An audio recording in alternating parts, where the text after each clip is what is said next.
Hello viewers, আজ আমি তোমাদের কিছু জিকে কোশ্চেন আলোচনা করব। এই সমস্ত কোশ্চেনগুলো বিগত কয়েক বছর ধরে বিভিন্ন এক্সামে এসেছে এবং সামনে যে সমস্ত এক্সামগুলো রয়েছে সেই এক্সামের জন্য খুবই ইম্পর্টেন্ট। তাহলে চলো শুরু করা যাক আজকের প্রথম কোশ্চেন।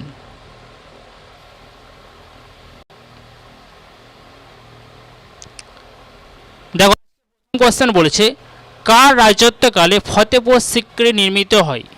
কার রাজত্বকালে ফতেপুর সিক্রিটি নির্মিত হয়েছিল? সম্রাট আকবর, জাহাঙ্গীর, শাহজাহান, ঔরঙ্গজেব। ফতেপুর সিক্রি কার আমলে হয়েছিল?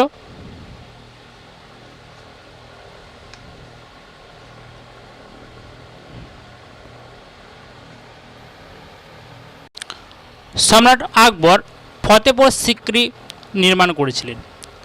এর সাথে আরও কিছু মনে রাখবে, যেমন হুমায়ুনের সমাধি, এই হুমায়ুনের সমাধি নির্মাণ করেছিলেন সম্রাট আকবর। আগ্রা দুর্গ, বুলন্দ দরজা, খুব ইম্পর্টেন্ট এটা, বুলন্দ দরজা এটা নির্মাণ করেছিলেন কে? সম্রাট আকবর, বুলন্দ দরজা। আর একটা তথ্য মনে রাখবে এখান থেকে, যে ফতেপুর সিক্রিতে তিনি ইবাদতখানা নির্মাণ করেছিলেন। 1575 সালে সম্রাট আকবর এই ফতেপুর সিক্রিতে ধর্মীয় আলোচনার উদ্দেশ্যে তিনি ইবাদতখানা নির্মাণ করেছিলেন।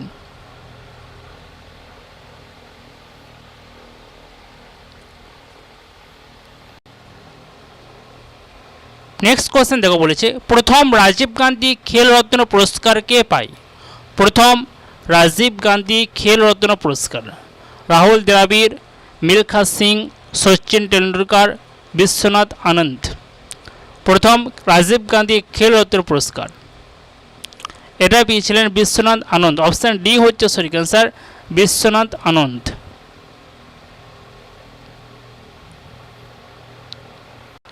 খেল রত্ন পুরস্কার দেওয়া হয় কিসের জন্য? খেলার কৃতিত্বের জন্য, আর প্রশিক্ষকদের জন্য দেওয়া হয় দ্রোণাচার্য পুরস্কার।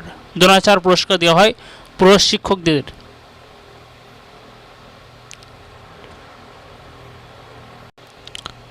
বায়ুমণ্ডলের শীতলতম স্তর কোনটি? বায়ুমণ্ডলের শীতলতম স্তর ট্রপোপোজ, মেসোপোজ, ওজোনস্ফিয়ার, ক্ষুদ্রমণ্ডল। বায়ুমণ্ডলের শীতলতম স্তর মেসোপোজ। অপশান বি হচ্ছে সঠিক অ্যান্সার, মেসোপোজ।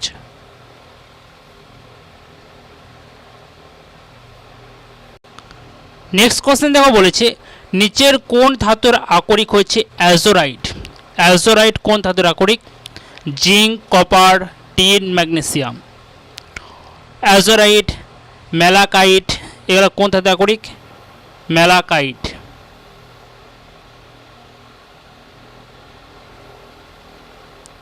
কপার গ্লান্স, কিউপ্রাইট, এগুলো সবই হচ্ছে কপারের আকরিক। কপার। অ্যাজোরাইট, ম্যালাকাইট, কপার গ্লান্স, কিউপ্রাইট, এগুলো হচ্ছে সব কপারের আকরিক। আর জিঙ্কের আকরিকের নাম কি? জিঙ্কের আকরিক, জিঙ্ক আকরিক হচ্ছে জিঙ্কাইট, ক্যালামাইন, এগুলো হচ্ছে জিঙ্কের আকরিক। ক্যালামাইন, জিঙ্কাইট। আর লোহার আকরিক হচ্ছে, লোহার হচ্ছে magnetite, red hematite, iron pyrites, এগুলো হচ্ছে সব লোহার আকরিক।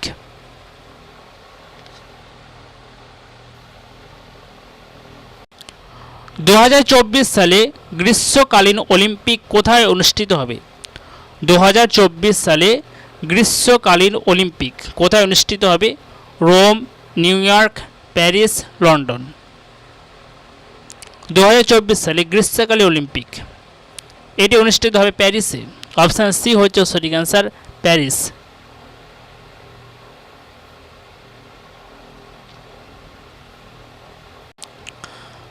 ফারাক্কা ব্যারেজ নির্মাণের প্রধান কারণ কী ছিল? ফারাক্কা ব্যারেজ নির্মাণের প্রধান কারণ, অপশানগুলো দেখো, নিম্নবঙ্গে বন্যা নিয়ন্ত্রণ, হুগলি নদীতে জলের যোগান বৃদ্ধি, পশ্চিমবঙ্গের জন্য জলবিদ্যুৎ উৎপাদন, বিহারে অন্তর্দেশীয় জলপথ পরিবহন। তাহলে ফারাক্কা ব্যারেজ নির্মাণের প্রধান কারণ ছিল হুগলি নদীতে জলের যোগান বৃদ্ধি। অপশন বি হচ্ছে সঠিক অ্যান্সার, হুগলি নদীতে জলের যোগান বৃদ্ধি।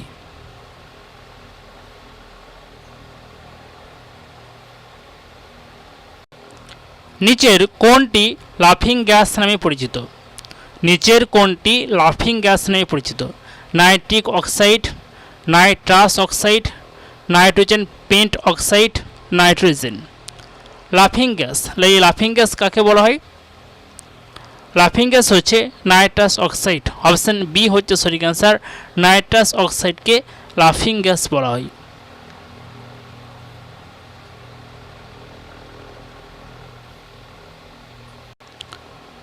শিকাগো ধর্মীয় সম্মেলন সংগঠিত হয় কোন সালে? শিকাগো ধর্মীয় সম্মেলন সংগঠিত হয় কোন সালে? 1890, 1893, 1891, 1892। তো শিকাগো ধর্মীয় সম্মেলন কবে সংগঠিত হয়েছিল?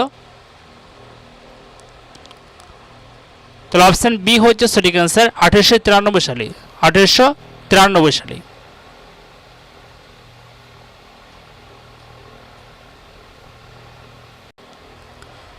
ক্যান্সারের চিকিৎসায় ব্যবহৃত আইসোটোপটি হলো, ক্যান্সারের চিকিৎসায় ব্যবহৃত isotope iodine 131, sodium 24, phosphorus 32, cobalt 60। তাহলে ক্যান্সারের চিকিৎসায় ব্যবহৃত আইসোটোপ এটা হচ্ছে কোবাল্ট 60। অপশন ডি হচ্ছে সঠিক অ্যান্সার, কোবাল্ট 60।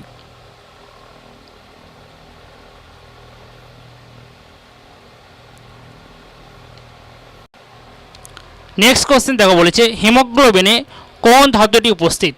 হিমোগ্লোবিনে উপস্থিত ধাতুটি হলো লোহা, জিঙ্ক, কপার, সোডিয়াম।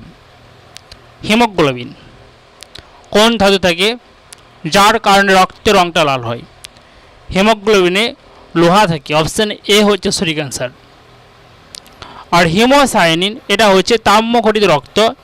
হিমোসায়ানিন চিংড়ির দেহে দেখা যায় তাম্র ঘটিত রক্ত, এখানে থাকে তামা। হিমোসায়ানিন তামা, কপার।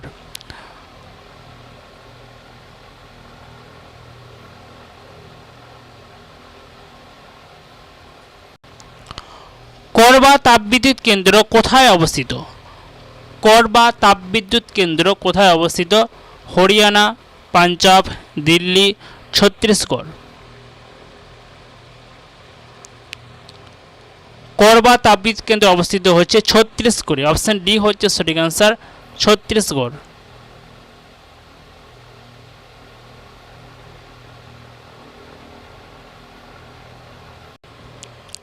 নিচের কোন রোগটি প্রোটিনের অভাবে হয়? প্রোটিনের অভাবে কোন রোগটি হয়? Retinoblastoma, pellagra, kwashiorkor, ricket. প্রোটিনের অভাবে তাহলে কোন রোগটি হয়? কোয়াসিওরকর। অপশন সি হচ্ছে সঠিক অ্যান্সার। আর রিকেট হয় কোন ভিটামিনের অভাবে? রিকেট হচ্ছে ভিটামিন ডি। ভিটামিন ডি এর অভাবে রিকেট হয় শিশুদের, আর বড়দের হয় অস্টিওমেলাসিয়া। রিকেট হয় ভিটামিন ডি এর অভাবে, আর বড়দের ক্ষেত্রে হয় অস্টিওমেলাসিয়া। ভিটামিন B3 হয় প্লেগা নিয়াসিন, B3 বা নিয়াসিন।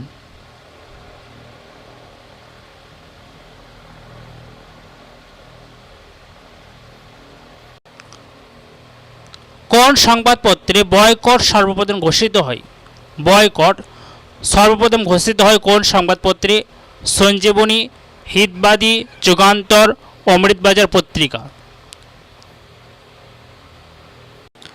তাহলে বয়কট সর্বপ্রথম ঘোষিত হয়েছিল সঞ্জীবনী পত্রিকায়। এই সঞ্জীবনী পত্রিকার সম্পাদক ছিলেন কৃষ্ণ কুমার মিত্র। কৃষ্ণ কুমার মিত্র। তাহলে সঞ্জীবনী পত্রিকার সম্পাদক ছিলেন কৃষ্ণ কুমার মিত্র। যুগান্তর পত্রিকার সম্পাদক ছিলেন ভূপেন্দ্রনাথ দত্ত, বারিন ঘোষ ও ভূপেন্দ্রনাথ দত্ত। আর অমৃতবাজার পত্রিকার সম্পাদক ছিলেন শিশির কুমার ঘোষ। শিশির কুমার ঘোষ।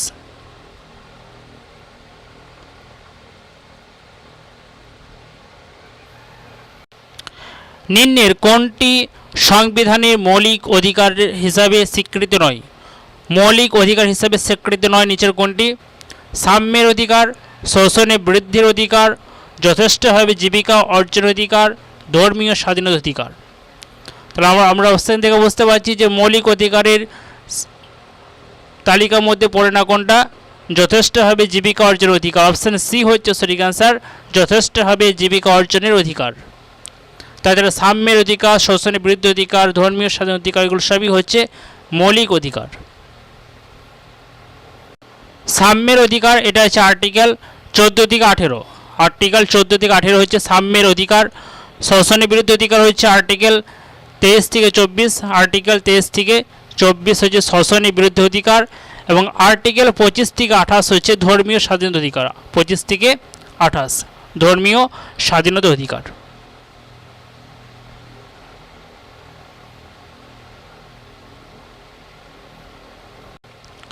নেক্সট কোশ্চেন দেখো বলেছে কোন নদীকে বিহারের দুঃখ বলা হয়? বিহারের দুঃখ বলা হয় কোন নদীকে? গঙ্গা, যমুনা, কোসি, কাবেরী। বিহারের দুঃখ বলা হচ্ছে কোসি নদীকে। অপশন সি হচ্ছে সঠিক অ্যান্সার, কোসি নদীকে বিহারের দুঃখ বলা হয়। আর বাংলার দুঃখ বলা হয় কাকে? দামোদর নদীকে। দামোদর নদীকে বলা হচ্ছে বাংলার দুঃখ।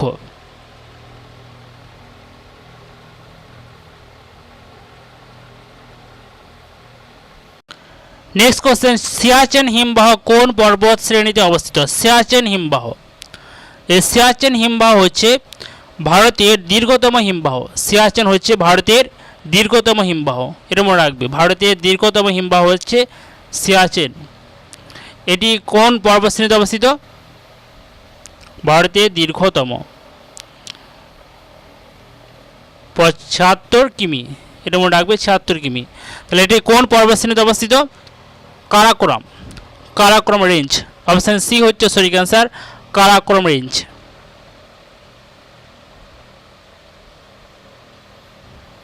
এই কারাকোরাম রেঞ্জে ভারতের সর্বোচ্চ আর পৃথিবীর দ্বিতীয় উচ্চতম পর্বতশ্রেণী অবস্থিত। সেটার কি নাম? ভারতের সর্বোচ্চ পর্বতশ্রেণী আর পৃথিবীর দ্বিতীয় উচ্চতম শ্রেণী, সেটা হচ্ছে গডউইন অস্টিন বা K2। গডউইন অস্টিন বা K2 ভারতীয় সর্বোচ্চ পর্বতশ্রেণী এবং পৃথিবীর দ্বিতীয় উচ্চতম শৃঙ্গ, সেটা অবস্থিত হচ্ছে কোথায়? এই কারাকোরাম পর্বতশ্রেণীতে, কারাকোরাম রেঞ্জ।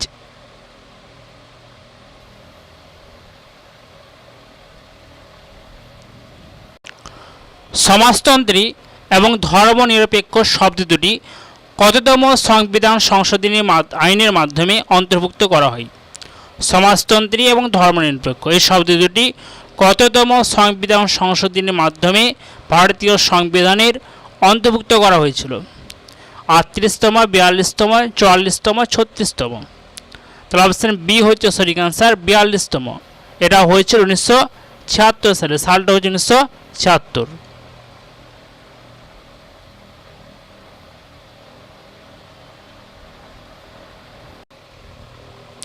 নিচের কোন দেশ সার্কের সদস্য নয়? সার্ক, এই সার্কের সদস্য নয় কোন দেশ? নেপাল, বাংলাদেশ, আফগানিস্তান, মায়ানমার। তাহলে ৮টি দেশ হচ্ছে সার্কের সদস্য। এই ৮টি দেশের মধ্যে কোন দেশটি সার্কের সদস্য নয়? মায়ানমার। অপশন ডি হচ্ছে সঠিক অ্যান্সার। সেই ৮টি দেশ কি কি যারা সার্কের সদস্য?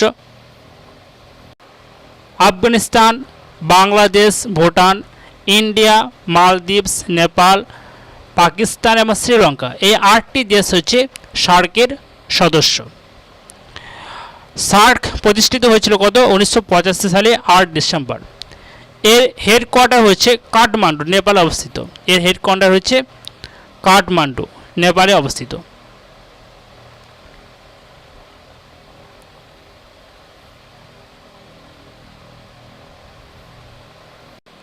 কার সময়কালে ভারতের প্রথম সেন্সাস শুরু হয়? কার সময়কালে ভারতের প্রথম সেন্সাস হয়? Lord Mayo, Lord Dufferin, Lord Ripon, Lord Liton. তাহলে ভারতের ইতিহাসে প্রথম সেন্সাস হয়েছিল 1871 সালে, সালটা মনে রাখবে 1871 সালে, সেটা হয়েছিল লর্ড মেয়র আমলে। লর্ড মেয়ো ছিলেন ভারতের প্রথম ভাইসরয়, যাকে কার্যরত অবস্থায় আন্দামানে জেলে তাকে হত্যা করা হয়েছিল। শের আলী তাকে হত্যা করেছিলেন। আরেকটা কোশ্চেন পড়ে পরীক্ষাতে লর্ড ডাফরিন সম্পর্কে, যে ভারতীয় জাতীয় কংগ্রেস যখন প্রতিষ্ঠিত হয়েছিল তখন ভাইসরয় কে ছিলেন? তখন অ্যান্সার লর্ড ডাফরিন। 1885 সালে যখন ভারতীয় জাতীয় কংগ্রেস প্রতিষ্ঠিত হয় সেই সময় ভাইসরয় ছিলেন কে? Lord Dufferin. এটা মনে রাখবে, খুবই ইম্পর্টেন্ট। এই লর্ড ডাফরিনের সময় আর একটা কোশ্চেন পড়ে যে তৃতীয় ইঙ্গ ব্রহ্মযুদ্ধ সংঘটিত হয়েছিল। 1885-তে তৃতীয় ইঙ্গ ব্রহ্মযুদ্ধ শুরু হয়েছিল। লর্ড রিপন কি? Lord Ripon vernacular press act বাতিল করেছিলেন 1882-তে। 1882 তিনি ভার্নাকুলার প্রেস অ্যাক্ট বাতিল করেছিলেন। আর এটি চালু করেছিলেন কে? এটি পাস করেছিলেন লর্ড লিটন 1878 সালে। সালগুলো মনে রাখবে। 1878 সালে Lord Liton vernacular press act বা দেশীয় সংবাদপত্র নিবারণী আইন, ভার্নাকুলার প্রেস অ্যাক্ট, এটা পাস করেছিলেন।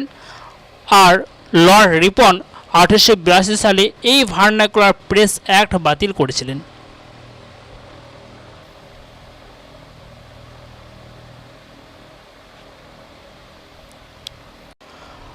ভারতীয় সংবিধানে কোন ধারায় অর্থ বিলের উল্লেখ আছে? ভারতীয় সংবিধানের কোন ধারায় অর্থ বিল বা মানি বিল এর উল্লেখ আছে? 110, 111, 150, 280। তাহলে আর্টিকেল 110 অর্থ বিল বা মানি বিলের উল্লেখ আছে আর্টিকেল 110-এ। আর অর্থ কমিশন হয়েছে 280, অর্থ কমিশন।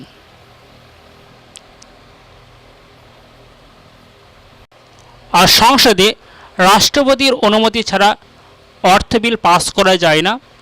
আর একটি বিল অর্থ বিল কিনা এর চূড়ান্ত সিদ্ধান্ত অধিকারী হচ্ছে অধ্যক্ষের বা স্পিকার।